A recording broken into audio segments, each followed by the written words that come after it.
সুপ্রিয় দর্শক, সুপ্রভাত। আর মিক্স ব্লগে আপনাদের সুস্বাগত। আজ আবার একটা নতুন ভিডিও নিয়ে আপনাদের সামনে হাজির হলাম। যেহেতু আমার ব্লগের নাম আর মিক্স ব্লগ, এই কারণে আমি বিভিন্ন বিষয়ের ওপরে আপনাদের দৃষ্টিপাত করে থাকি।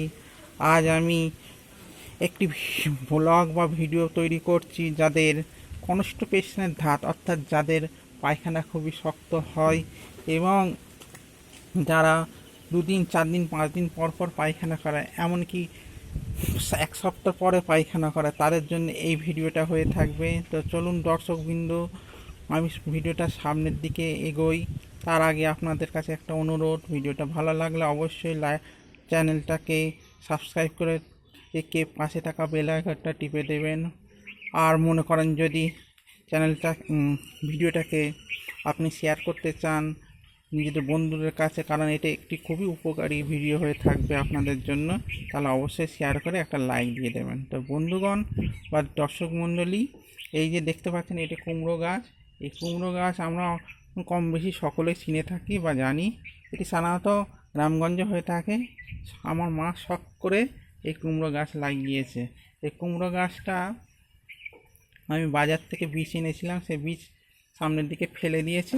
আর এখানে নতুন মাটি বলে এখানে কুমড়ো গাছের পাতাগুলো দেখবার মতন, দেখুন কি বড় বড় কুমড়ো গাছের পাতা হয়েছে।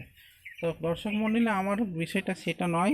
আমি যে বিষয়ের ওপরে আপনাদের ভিডিও করব সেটি আমি বলতে চাইছি। কারণ এই যে কুমড়ো শাক দেখতে পাচ্ছেন, এটা কুমড়ো শাক হিসাবে খাওয়া হয়।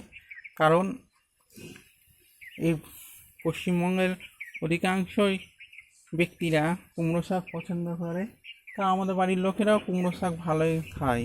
তো কুমড়ো শাক যারা পছন্দ নাও করেন তারাও যেন করে, সেটাই আমি চাই। কারণ এই কুমড়ো শাক খেলে পরে কনস্টিপেশনের যে আপনাদের শরীরের ভেতরে যে একটা ঘাটতি আছে বা কনস্টিপেশন হয়ে থাকে বা এখানে প্রতিদিন ক্লিয়ার হয় না, তারা এই কুমড়ো শাক যদি খান প্রতিদিন বা একদিন আড়ে আড়ে বা সপ্তাহে 4 দিনও যদি খান, তাহলে আশা রাখি কনস্টিপেশনের রোগটা সেরে যাবে এবং নর্মাল পায়খানা হবে। কারণ কুমড়ো শাকে ভীষণ ফাইবার আছে, বিভিন্ন শাকেই আছে, তথাপি কুমড়ো শাকে বেশি আছে।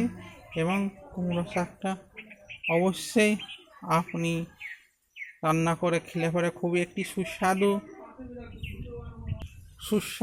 একটি শাক। এই কুমড়ো শাক রান্নার প্রণালী আমি বলে দিচ্ছি।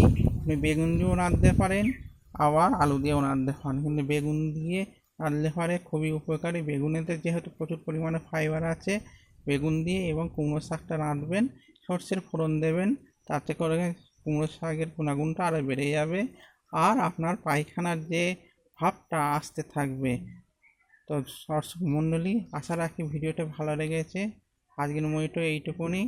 আবারও দেখা হচ্ছে একটি নতুন ভিডিওতে। ততক্ষণের জন্য আপনার বন্ধুকে বিদায় দিন। ধন্যবাদ।